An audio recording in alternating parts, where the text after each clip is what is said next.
va a depender de qué lugar estemos. De tal manera de que, pues ahí está la vesícula. Y el transporte de la bilis después de ser almacenada en la vesícula, pues se transporta a través del cístico. Ya del cístico, al unirse con el hepático común, ahí se va a formar un conducto biliar, pero ese conducto biliar tiene un nombre específico. Y ese nombre se llama Toledo, con los 4 segmentos que ya nombramos.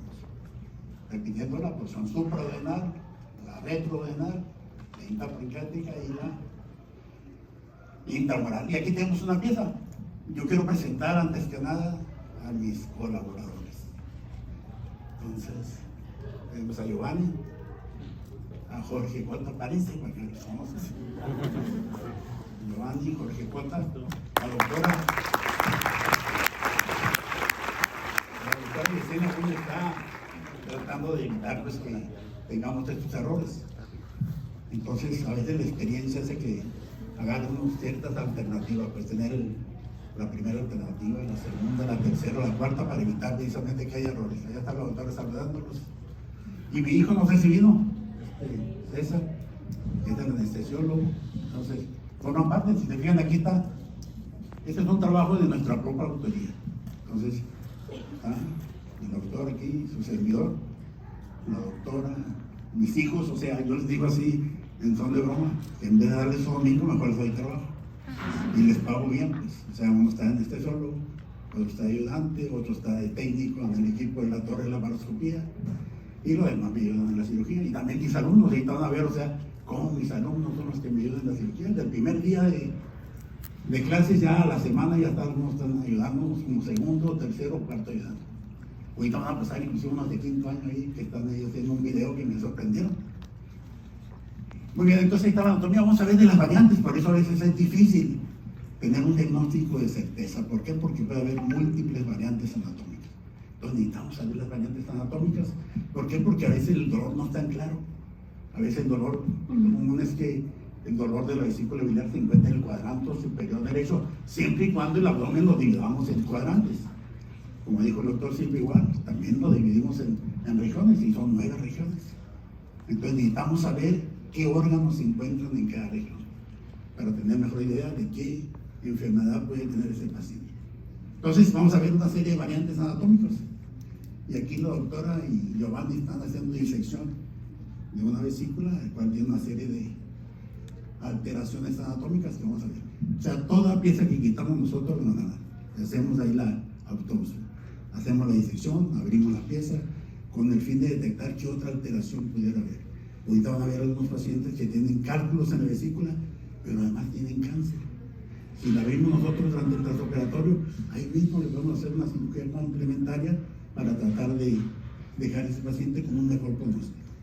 Vamos a hacer la cirugía ampliada y tratar de resolver. Fíjense, aquí tenemos una vesícula, y acá vimos ahora, sí que será unos 5 meses, una paciente que me mandó un médico general que tiene su ultrasonido y nos mandó litiasis vesicular, pues me llegó a mí, entonces hicimos un ultrasonido y no encontraba la piedra.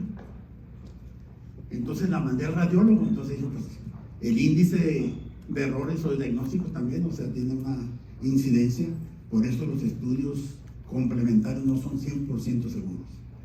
Nosotros hablamos del término de sensibilidad y de especificidad, de valor predictivo positivo y valor predictivo negativo. Y eso tienen que aprendérselos todos. ¿Por qué? Porque si un paciente, ustedes sospechan que tiene un cuadro de inflamación de la vesícula, tienen que saber qué estudio tienen que saber solicitarle. ¿Cuál es el que tiene mayor sensibilidad? Ahorita vamos a hablar de él. ¿Y cuál es el que tiene mayor especificidad? Pero también un valor predictivo positivo y también un valor predictivo negativo. Entonces aquí estamos viendo. Esta paciente que le estaba comentando tenía un cálculo, pero sí tenía una vesícula engorrofílica, así como los doritos del Santa Claus, y en el extremo distal o en el fondo tenía el cálculo ahí. Entonces yo miraba excremento, pero como tiene un proceso inflamatorio, pues a veces no encontramos este hito que ya nos habían reportado. Y como yo he operado muchos pacientes que nos han mandado con colelitiasis, cálculos en la vesícula, y que ya puede abrir la vesícula, no tiene nada, están sanos. Entonces eso sucede en algunos centros donde a veces van a hacer los estudios complementarios y realmente no son confiables. Entonces tenemos que ver. Y fíjense aquí cómo está aquí Pues vemos en la parte distal, vemos el fondo, después el cuerpo, después el cuello vesicular. Estoy hablando de los términos nuevos de acuerdo a la Asociación Internacional de Terminología que se fundó en 1992. Entonces hay términos que hay que cambiar.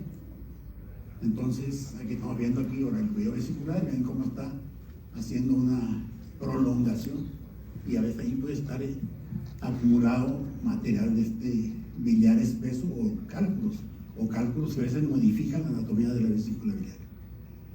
Y tenemos, por ejemplo, aquí una vesícula doble. Nosotros tenemos 3 casos operados de vesícula doble. Ahorita van a ver uno de ellos, va a ser un caso clínico donde operamos a la paciente, nos habían reportado una sola vesícula, la operamos y la paciente al mes nos regresa porque tenía otra vez dolor en el cuadrante superior derecho. Y mandamos a hacer estudios de laboratorio y estaban las bilirrubinas pues, ligeramente elevadas, 1.3, las totales. La directa tenía 0.9. De tal manera que nos hizo sospechar de que esta paciente tenía algo, porque estaba operada de vesícula. Y existe igual, o sea, iatrogenes de la vía biliar. Entonces le mandamos a hacer una colangioresonancia, que es el estudio quizás que nos puede dar mayor información de algunas variantes anatómicas que vamos a ver ahorita más adelante. De tal manera que le mandamos a hacer la colangioresonancia y la paciente tenía otra vesícula extra, pero esa vesícula estaba dentro del hígado, porque lo operamos y tenía una vesícula atrófica y no vimos otra vesícula, pero complementamos y este paciente es portadora de una vesícula doble, de la cual una de ellas estaba completamente y todavía la tiene porque esa paciente tiene esa vesícula pero no tiene litos. Entonces la importancia de... Y aquí vemos vesículas dobles, así como la paciente que tenemos, más que estas no estaban aquí en la parte del segmento 5 y 6, que es donde debe estar relacionado la vesícula, con el borde inferior del ligamento de una vesícula doble, con cada una con un conducto. Este trabajo lo presentamos nosotros, igual tengo 11 pacientes embarazadas que les hemos hecho colectectomía laparoscópica, pero presentamos un caso de pariente de la doctora Yesenia, precisamente ahí de su colonia de Leiva Solano, y lo operamos por vesícula doble intrahepática con un solo conducto cístico. Ahora vamos a ver algunas de las variantes.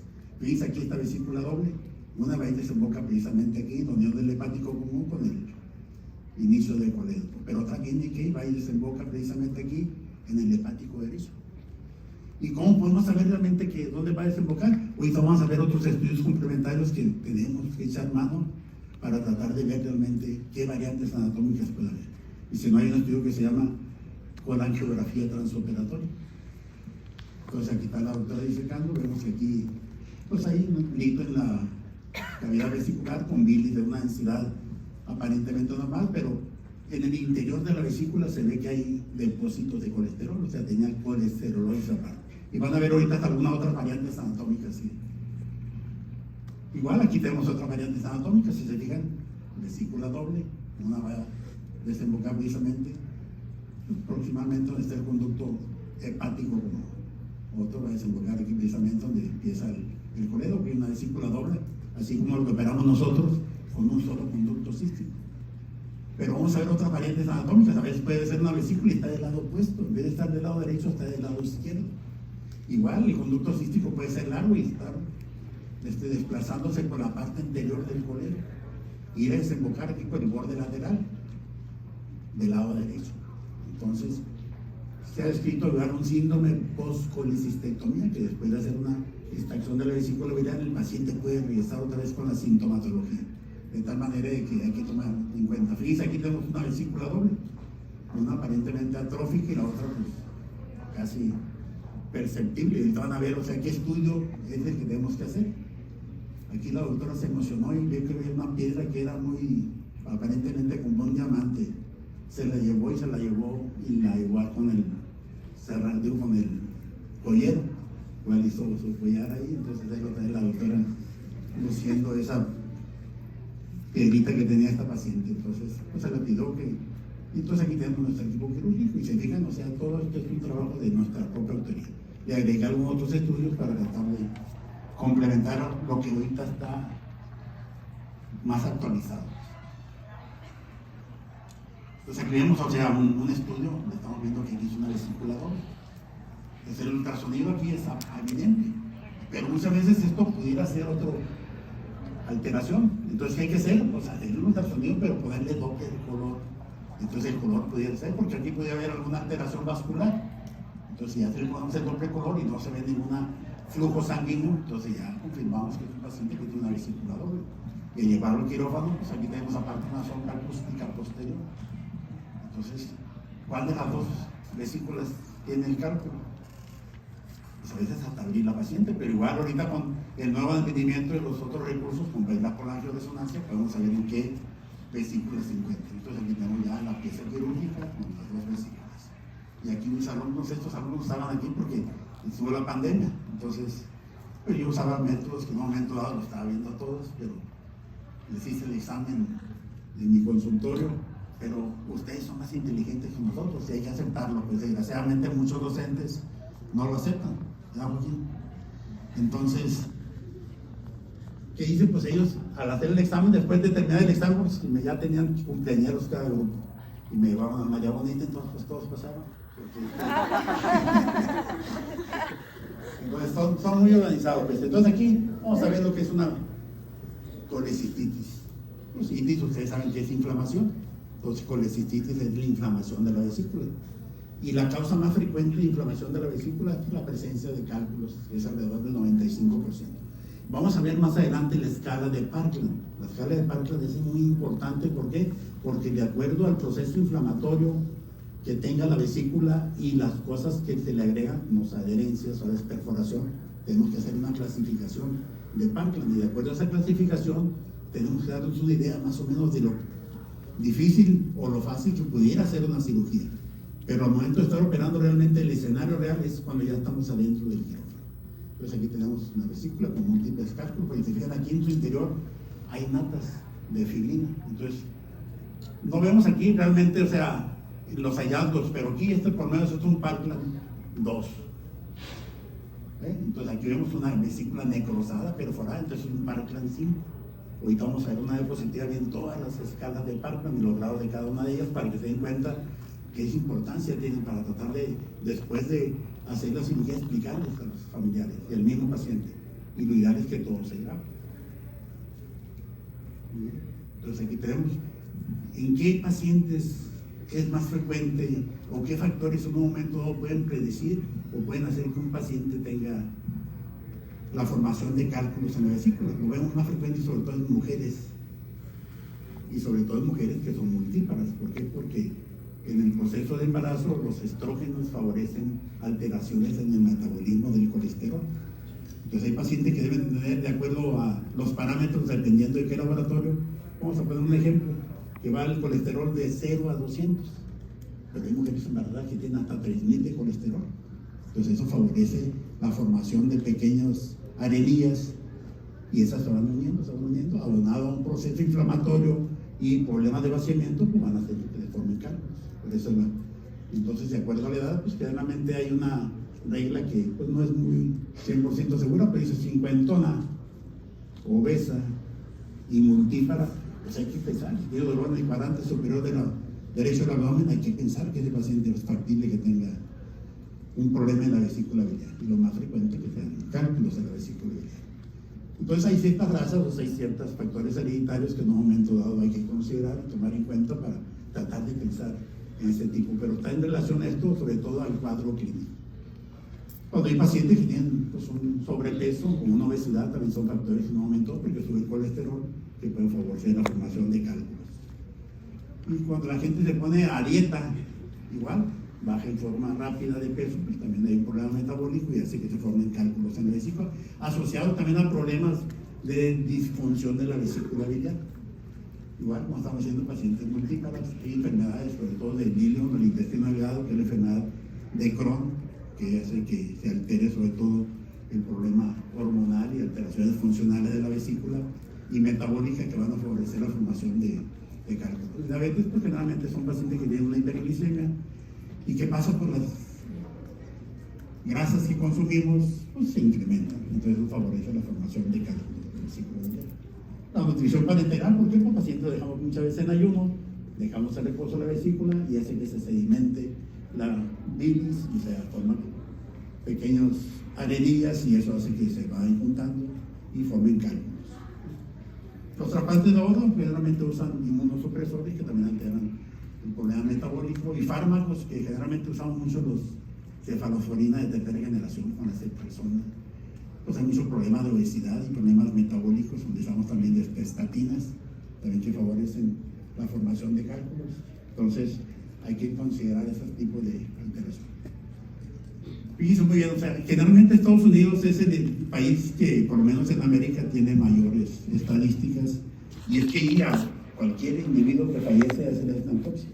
Entonces ellos generalmente tienen una estadística más concreta, pero más o menos la prevalencia en Estados Unidos es alrededor del 10 al 15% de pacientes que llegan a tener cálculos en la vesícula biliar. Y generalmente esos cálculos se hacen por estudios complementarios. Un ultrasonido sería un estudio a veces de escrutinio. Entonces el ultrasonido a veces, cuando se llega a realizar como estudio de escrutinio, puede encontrar cálculos en la vesícula biliar. Ese paciente está sintomático. Entonces ahí hay mucha controversia. Si hay un paciente que tiene cálculos en la vesícula biliar, si tiene síntomas o si no tiene síntomas. Ahí cuando no tiene síntomas es la controversia, ¿hay que operarlo o no hay que operarlo? ¿Por qué? Porque muchos pacientes que tienen cálculos en la vesícula biliar te encontraron como hallazgo. Y si estamos hablando de Estados Unidos, pues allá todos los que fallecen le hacen autopsia. Entonces, como hallazgos, ellos al hacer la autopsia, analizar todos los órganos, vieron que encontraban cálculos y que ese paciente, como tiene historia clínica o antecedentes, un expediente clínico, vieron que esos pacientes no tenían antecedentes de cólico vesicular. Entonces, como hallazgo, por eso la prevalencia está entre el 10 al 15%. Pero esos pacientes del 10 al 15 pueden, en una etapa de su vida, pueden llegar a tener dolor. Entonces, alrededor del 10 al 25% de esos pacientes que están asintomáticos, tarde que temprano van a llegar a tener sintomatología de una inflamación de la vesícula. Y estos pacientes igual, que tienen inflamación, pero se tratan con analgésicos, si es necesario antibióticos, también con antibióticos, pueden volver otra vez a tener otro cuadro de recurrencia. Entonces, los pacientes, cuando ya tienen un cuadro de recurrencia, pues ya les hacen el tratamiento. Y se fijan aquí la doctora Giovanni y Jorge, y aquí Maricela. Entonces, después de haber operado a un paciente, igual hasta la disección. Entonces, a todo paciente y a todo órgano que quitemos, nosotros le hacemos la disección y le hacemos la autopsia también ahí, de tal manera de que nos va dando una enseñanza y vamos agarrando nuestra propia experiencia. Entonces, a veces se enojan los patólogos, pero aquí es muy importante porque después puede haber cáncer de la vesícula y tenemos que hacer un tratamiento complementario para, ¿verdad? Como ven, realmente el cuadro clínico aparece generalmente después de que el cálculo se impacta en la desembocadura del cuello vesicular o en el cístico. Entonces ahí cuando empiezan a aparecer los hallazgos igual ultrasonográficos de inflamación de la vesícula. Si vemos aquí, la pared debe de medir más de 4 milímetros para considerar que ese paciente tiene inflamada la pared de la vesícula. Líquido perivesicular, un cálculo que en un momento dado esté proyectando una sombra acústica, pero hay cálculos que a veces no están proyectando. Entonces ahí es cuando a veces tenemos duda, algunos que pues será, o a veces será, o inclusive puede ser un pólipo. Y generalmente cuando se impacta el cálculo a nivel del cuello vesicular, pues aumenta el tamaño de la vesícula biliar. Y aunado al cuadro clínico, pues el paciente. Pero que hay unas guías, las guías hay que aprendérselas. Entonces todo ahorita, en cualquier escenario que estemos, está en relación a las guías. Entonces hay que pegarnos a las guías para tratar de, en un momento dado, tener mayor seguridad en cuestión de los porcientos que tenemos que tener en cuenta para tratar de hacer el diagnóstico. Y aquí tenemos la guía de Tokio, que se publicaron igual en el 2018. Y si se fijan, igual, de edad, como dijeron, 50, dije yo, pues aquí 40 más, menos 10 años, de los 30 a los 50 años, es más frecuente que el paciente tenga síntomas y cuadro clínico de cistitis. Igual el sexo, como vimos, es mucho más frecuente en la mujer que en el hombre. Y si vamos a ver aquí, los pacientes que llegan a tener proceso inflamatorio de la vesícula biliar, hay unos que pues, toman un analgésico porque se automedican. Entonces, por eso, esos pacientes a veces tardan más de una semana en hospitalizar o de ir al médico. Pero otros no, o sea, nunca les había pegado ese dolor y les llega a pegar ese cólico vesicular. Entonces, hay pacientes precisamente que se hospitalizaron, alrededor del 43% primera semana que les pegó ese COVID. Y vemos aquí una serie de datos clínicos que ahorita los vamos a ver en las guías más bien específicas, cuando hay signos inflamatorios locales, hay signos inflamatorios sistémicos, de tal manera que vamos a ver aquí cómo en las guías de Tokio, fíjate el signo de Murphy. A ver, doctora, si podemos correr aquí el video, por favor. Pues aquí estamos ante con un paciente igual que tuvo una pancreatitis, igual lo operaron 3 veces. Entonces ya no le cobramos la consulta, digo, queremos que si nos permites hacer una exploración para más o menos tener un simulacro del signo de Murphy y se den cuenta ustedes cómo hay una palpación precisamente en el borde costal del lado derecho, el paciente se le hace que inspire y al momento de inspirar si tiene un cuadro inflamatorio que va a interrumpir la inspiración. Entonces el dato de Murphy y es cuando puede estar positivo o negativo. Entonces aquí se fijan, alrededor del 61% de los pacientes tienen signo de Murphy positivo y el resto negativo. Vamos a ver aquí. Fíjense, a pesar de que el paciente tiene dolor en el cuadrante superior derecho, pero muchas veces la vesícula está intratorácica, entonces ahí no logramos palpar. Entonces la palpación no hay un proceso inflamatorio relevante, entonces alrededor del 25% se puede palpar la vesícula cuando hay un proceso inflamatorio. Y el resto, pues no, de acuerdo a las guías. Pues, a veces hay pacientes que no llegan 10 pacientes, pero pues a veces no llegan todos con un proceso inflamatorio, pues ahí tenemos el 100%. Pero el estudio más confiable se llama metaanálisis, es un estudio multicéntrico donde se van vaciando todo el protocolo que se va a realizar para tratar de tener un estudio más confiable. Estos pacientes igual, fíjense, el 96% de los pacientes, el signo más frecuente fue el dolor. Entonces, si se fijan, alrededor del 96% llegaron con dolor. Y el resto, pues, es el 4%, que es mínimo. Estos pacientes, fíjense, la fiebre es un dato, pero es un dato que orienta que puede el paciente tener datos agudos o complicaciones de un proceso inflamatorio. Pero vemos aquí la fiebre que se presentó solamente en el 12%. Y el resto no lo presentó. La leucocitosis, fíjate, pues hay un proceso inflamatorio, pero a veces no está relevante la leucocitosis, entonces ya cuando evoluciona y sigue su historia natural de enfermedad, entonces pues, empiezan a aumentarse los leucocitos, entonces hay una leucocitosis y el resto no lo presenta.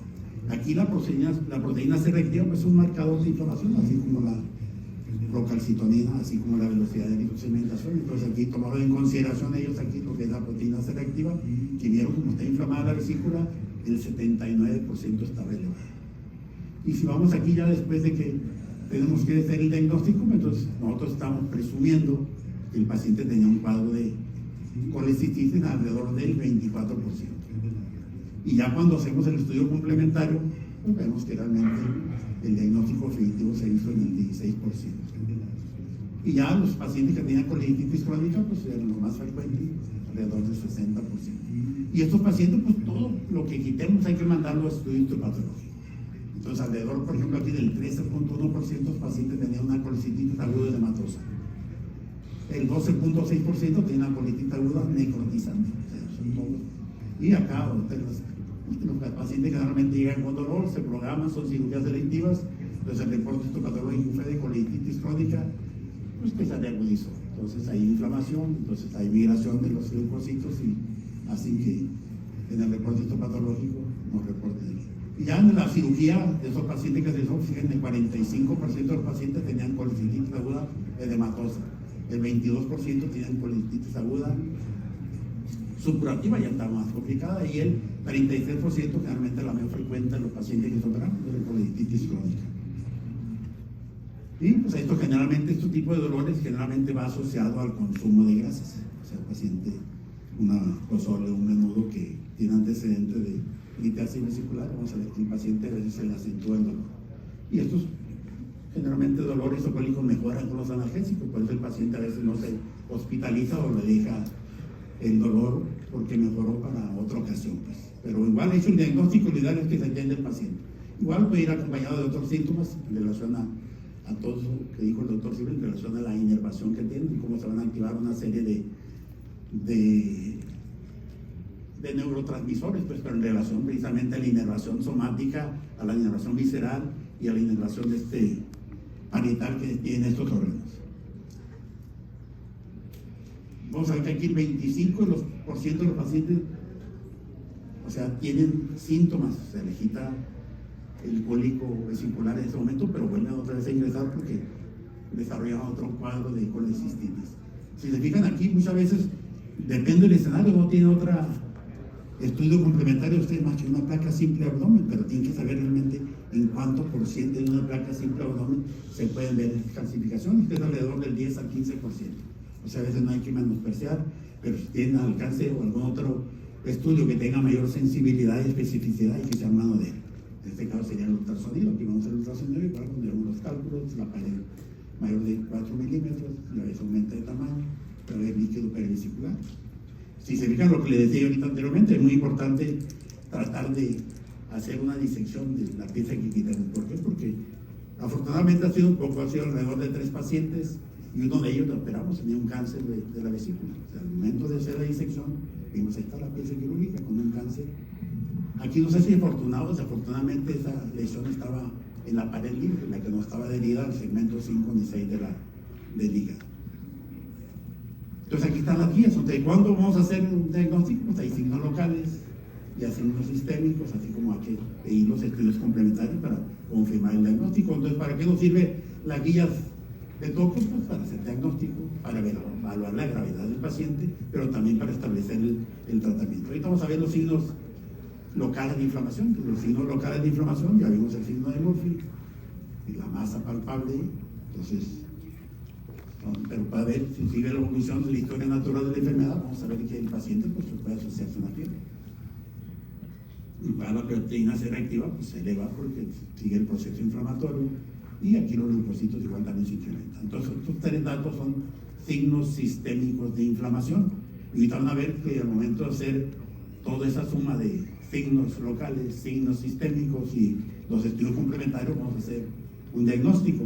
Y pongan atención porque muchas de estos datos que estamos diciendo van a venir las preguntas que van a ser candidatos a premios. Si fijan aquí la imagen, los estudios de imagen, el primer estudio de elección porque tenemos a la mano y ahorita es la herramienta que muchos médicos ya contamos con él. ¿Por qué? Porque en la cama del paciente podemos explorarlo con un ultrasonido o con otros estudios complementarios, pero el ultrasonido es muy amigable y hasta los ultrasonidos portátiles igual ahora con la inteligencia artificial podemos usarlas y complementarlas con otra serie de herramientas.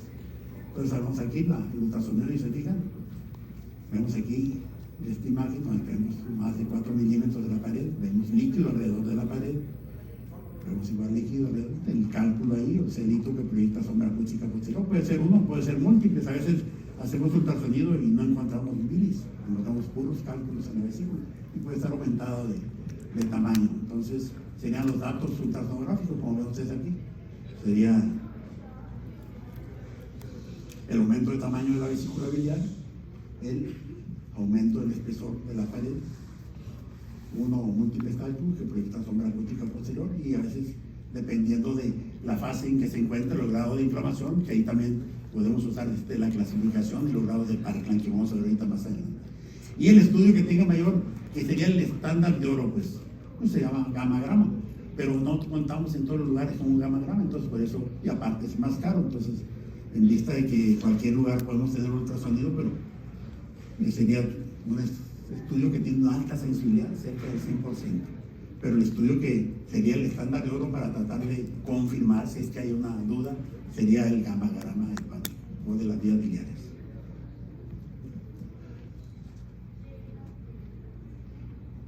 Entonces aquí vemos como cuando hay signos locales y signos sistémicos, pues tenemos una sospecha diagnóstica. Pero si a esto le complementamos los estudios de imágenes, entonces los signos locales, los signos sistémicos y los estudios complementarios, pues tenemos un diagnóstico definitivo y vamos a ver las sensibilidades es de 91.2%, pero la especificidad de que realmente tenemos la confirmación de que es una vesícula que está inflamada y que tiene cálculo será 96.9%. Aquí lo que explicaba el doctor Silva, entonces esta imagen dice más que 1000 palabras. Toda la inervación que tenemos en nuestro cuerpo deriva de la médula espinal, bueno, también del cráneo, los pares craneales, pero de tal manera, si nosotros sabemos el arco reflejo, vemos aquí que la médula espinal, y la médula espinal pues está una sustancia gris en la parte interna y una sustancia blanca. Entonces aquí de la médula espinal se hacen las raíces posteriores, que son sensitivas, y las anteriores, que son motoras.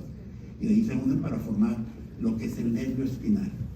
Entonces, ¿por qué? Es muy importante que, de acuerdo a la inervación visceral que está dado por el sistema nervioso autónomo, sepan por qué el dolor que se presenta en tal región tiene también un dolor de tipo visceral. Vamos a ver aquí la vesícula.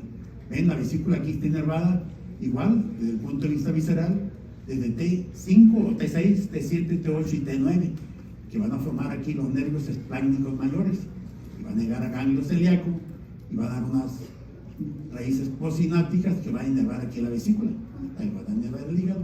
Entonces, fíjate muy bien. Entonces aquí también se van a venir los dermatomas, que serían las ramas anteriores. Entonces los dermatomas que van a formarse T5, T6, T7, T8 y 9, van a inervar también aquí la pared costal, donde se encuentra también ubicada en esta región la vesícula biliar. Por eso el dolor de la vesícula biliar va y se irradia precisamente aquí en el cinturón, en el cuadrante superior derecho y hacia la espalda. Y en ocasiones se irradia precisamente aquí, porque el diafragma también está inervado por los dermatomas igual de T5, T6, T7, T8 y T9. Entonces, por eso el diafragma junto con el nervio frénico pues se origina de C3, C4 y C5, si no me deja mentir el doctor de Israel. Entonces también va a ocasionar que el dolor se irradie hacia el hombro del lado derecho. Entonces ahí está el mecanismo por qué se irradia el dolor.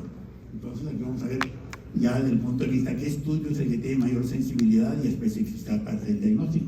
Estamos viendo que el ultrasonido tiene una sensibilidad del 95% y una especificidad del 95% también. Entonces aquí, cuando estamos precisamente en la pandemia, no vino mi hijo, pero él compró un ultrasonido inalámbrico. Y el familiar venía en el transcurso del camino y él ya estaba viendo el ultrasonido, se enlazó, no sé cómo se enlazaría, pero él estaba viendo el ultrasonido que nosotros le estábamos haciendo a su mujer, y su mujer la que tenía la vesícula doble, intrahepática.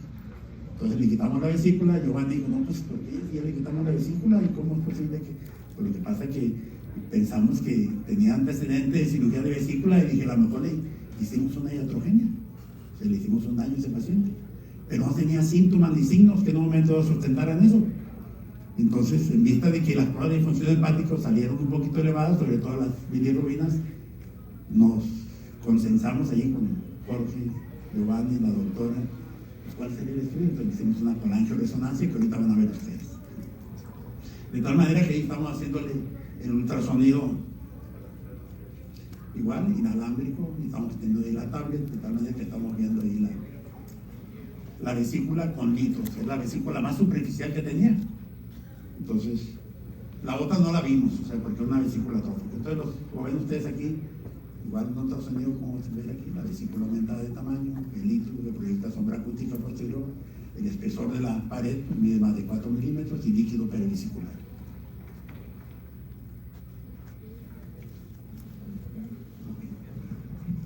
Muy bien, pues aquí vemos el ultrasonido otra vez, vemos que tiene una alta sensibilidad y especificidad. Igual, pues estos pacientes que tienen un cuadro de corelitasis, tenemos que hacer estudios complementarios porque estos pacientes van a ocuperar cirugía. Entonces le hacemos venta hemática, química sanguínea, pruebas de funcionamiento hepático para ver realmente cómo anda funcionando su organismo igual.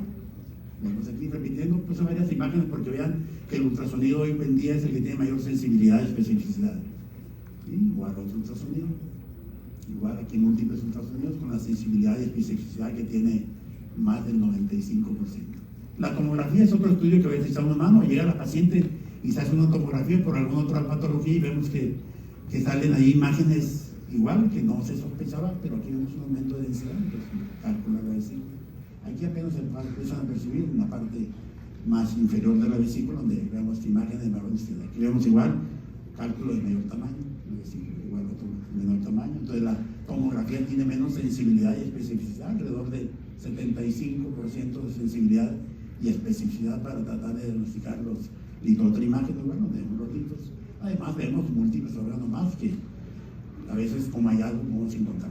Entonces aquí el tratamiento puede depender del estadio que encontremos nosotros al paciente. Si es una colititis en una fase de un grado 1, pues generalmente los pacientes hay que darles analgésicos, antibióticos y hay que programarlos para cirugía. En la fase 2 también agregarle antibióticos, analgésicos y también cirugía.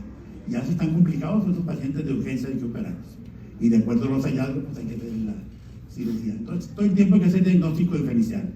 Pensamos que el paciente pues, tiene dolor en el cuadrante superior derecho, pero usted tiene que saber todos los órganos que se encuentran en el cuadrante superior derecho para tratar de hacer, y también los órganos que se encuentran en la parte inferior de emitora del lado derecho. Entonces ahí tenemos que hacer todos estos diagnósticos diferenciales. Me voy un poquito más rápido para tratar de... Pues aquí vemos a nuestro coordinador, somos parte del equipo donde estamos operando una vesícula. Igual vemos cómo en vez de hacer una incisión del tamaño que se requiere, o sea, hay que hacer la incisión del tamaño que se requiere para solucionar el problema. Entonces aquí estamos viendo la cirugía de ese paciente. Este es un caso muy interesante, un caso clínico donde un paciente de 38 años de edad que tenía cálculos en la vesícula, músico, pero aparte tenía un tumor en el segmento 6 del hígado, del lóbulo derecho del hígado. Entonces aquí, trabajo de equipo, ahí está el doctor Silva, no sé si lo alcanzan a ver. Aquí está el radiólogo, el doctor Mario Grijalva, y está la doctora y Yesenia. Entonces, paciente hicimos una biopsia, igual ya da un ultrasonido. O sea, por ahí van a ver el ultrasonido donde se vea la lesión.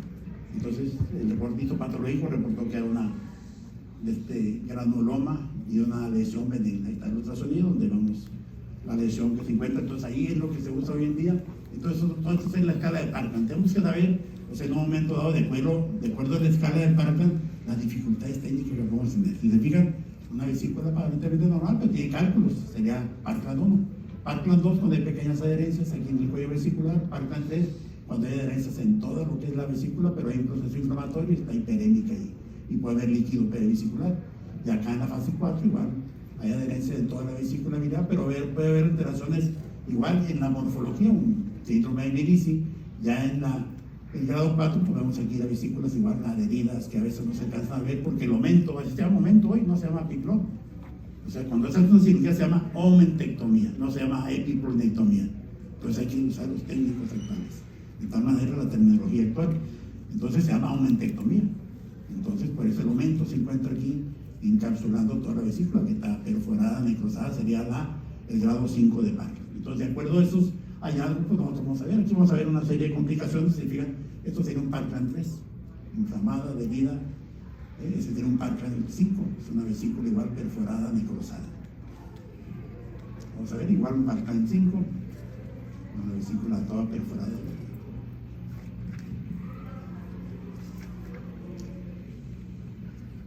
Entonces aquí igual, una vesícula necrosada sería un Parkland 5, igual con ese paciente con necesidad de hacer cirugía abierta. Aquí vemos igual los hallazgos laparoscópicos, no fue posible quitar la vesícula, entonces se convirtió a cirugía abierta.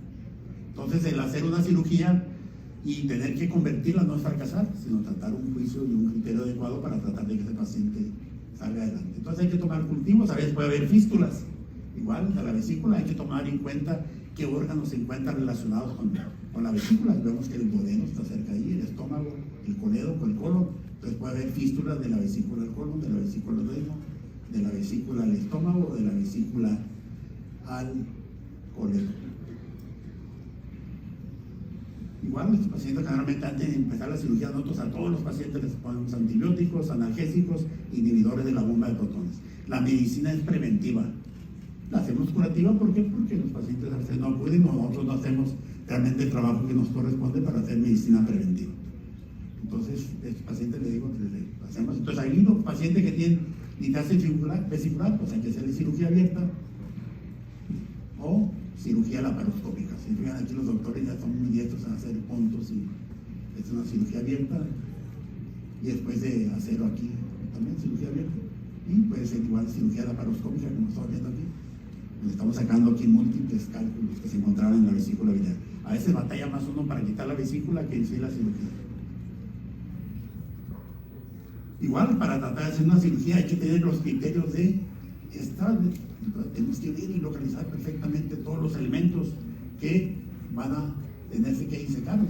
Ahí normalmente debe haber un conducto cístico, a veces hay dos, debe haber una arteria cística, a veces hay dos o más. Entonces, a veces hay arterias que están del segmento 5, del segmento 6 hasta el cuerpo o fondo vesicular. Entonces tenemos que identificar perfectamente. En condiciones normales solamente hay dos conductos que llegan a la vesícula o salen de la vesícula, el conducto cístico y la arteria cística. Entonces serían los criterios de seguridad de Strasberg. Y aquí a veces cuando tenemos duda y que vemos que el paciente está distorsionado la anatomía, usamos el verde de indocianina. Y claro, podemos ver realmente el mapeo de la vesícula biliar y hacer una disección y tratar de en un momento de este paciente a no hacerle más daño al que ya tiene. Y aquí están los criterios de Nassar, escala de Nassar, que sirve también para tratar de ver las dificultades técnicas que puede haber en una cirugía. Si es una, por ejemplo, un proceso vesicular inflamatorio tipo Parkinson 1, pues va a ser una cirugía fácil, como se dice, pero ya es una cirugía, un proceso inflamatorio cuando hay necrosis, una peritonitis, pues ya es un grado 5 de dificultad técnica. Entonces aquí tenemos igual unos ejemplos de algunas cirugías, pues, colestectomía laparoscópica. Aquí vamos a ver un poquito más adelante lo que es un situs inverso, para que se den cuenta. Aquí vamos viendo a ese paciente igual, el corazón del lado derecho, el hígado del lado izquierdo, la vesícula del lado izquierdo, el apéndice del lado izquierdo. Entonces aquí el paciente te va a hacer la tomografía donde se ve el corazón, el hígado y la vesícula de los lados opuestos debe estar, y aquí estamos haciendo la cirugía laparoscópica de este paciente con situs inverso. Ustedes pueden escanear aquí los códigos QR, aquí está el artículo original de Parkinson, aquí está la presentación de todos los diapositivas que hemos hecho, y acá está la referencia bibliográfica de todos los que participamos en este trabajo. Igual vamos a ver aquí les quise presentar, o sea, el resumen de todo el tipo de cirugías. Ahorita con la inteligencia artificial, aquí hay simuladores que se están usando para tratar de hacer el entrenamiento en gente que está empezando las cirugías. Entonces la inteligencia artificial también está siendo muy útil ahorita en lo que es la cirugía de vesícula biliar. La cirugía robótica, si se cuenta con ese recurso, aquí ya el mes que entra no va a llegar el robot aquí a Mochis. Entonces ya me invitaron a mí a practicar en él. O sea, ya he practicado yo, pero igual vamos a tenerlo aquí en el Fátima, ya hicieron la solicitud, entonces vamos a tratar de incursionar. Entonces aquí es por un solo puerto, aquí con 3 puertos, y aquí con un solo puerto, y aquí la cirugía con un solo puerto. Por ejemplo, este es un Parkinson 3, donde hay adherencia desde el fondo, cuerpo y cuello vesicular. Este es un video que hicieron los que están en quinto año ahorita, o sea, que nos ayudaron en la cirugía, entonces donde ellos participan, igual hacen todo lo que es el simulacro de la cirugía. Vamos a pasar. Este es el caso clínico que les iba a presentar, que sería el caso clínico que vemos aquí. Este caso lo presentamos en el Congreso Internacional de Cirugía y también con el Congreso Nacional, que son, yo tengo 11 pacientes embarazadas que he operado de la vesícula biliar, 3 en el primer trimestre, 2 en el segundo trimestre y 3 en esta paciente de 30 años de edad, y se detecta cálculos en la vesícula biliar, el feto ahí. Pero ¿qué pasaba con el feto? No tenía el peso que debía de tener de acuerdo al tiempo de embarazo. Tenía 7 meses de embarazo, pero había una desnutrición en útero de este paciente, de tal manera que, pues, y aparte esposa de médico, pues tenemos aquí ya los hallazgos laparoscópicos, donde tenemos aquí el hígado, la vesícula biliar, pero fíjense acá cómo es el fondo del útero pegando aquí a la vesícula. Esta paciente tenía 7 meses de embarazo, y aquí las heridas que tenía. Y este caso es un caso que acabamos de operar, es un abuelo de un alumno de nosotros, Axel, de tal manera que aquí es el estudio que nos puede orientar más en las malformaciones congénitas. Si fijan aquí, el hepático común y el colédoco casi están del mismo tamaño de esta vesícula. Entonces un paciente que tenía una vesícula parcialmente intrahepática, igual, y atrófica, y con defectos de llenado, tenía 4 cálculos. Aquí vamos a ver, el colangio, pancreatografía endoscópica retrógrada, donde había 4 cálculos, este está aquí arriba y el otro está acá. Entonces no se pudieron sacar los cálculos y el paciente en él hicimos cirugía abierta.